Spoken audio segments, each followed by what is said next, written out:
തലേദിവസം വാങ്ങിച്ച സാധനങ്ങളെ ഗ്രോസറി എല്ലാം അതുപോലെ തന്നെ ഇരിപ്പുണ്ടായിരുന്നു കേട്ടോ. ഞാനൊന്നും തലേദിവസം തന്നെ എടുത്തു വെച്ചില്ല.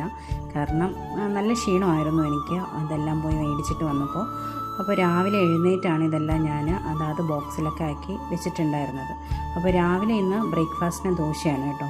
അപ്പോൾ ഞാൻ എപ്പോഴും ചിന്തിക്കുന്നത് ബ്രേക്ക്ഫാസ്റ്റിനും അതുപോലെ ഊണിനും കൂടെ എങ്ങനെ ഒരു കറി ഉണ്ടാക്കുക എന്നുള്ളതാണ് കേട്ടോ. അപ്പോൾ ഒന്ന് ബ്രേക്ക്ഫാസ്റ്റിനും എടുക്കണം, ഊണിനും നമുക്ക് അതേ കറി തന്നെ യൂസ് ചെയ്യാം. അപ്പോൾ ഇന്ന് ഞാൻ കുറച്ച് ഉള്ളിത്തീയലാണ് വെക്കാൻ ഉദ്ദേശിക്കുന്നത്. അപ്പോൾ ആദ്യം നമുക്ക് ചെറു ഉള്ളി തോലൊക്കെ കളഞ്ഞ് ഒരു 2 വിസിൽ നമുക്ക് കുക്കറിൽ വേവിച്ചെടുക്കാം.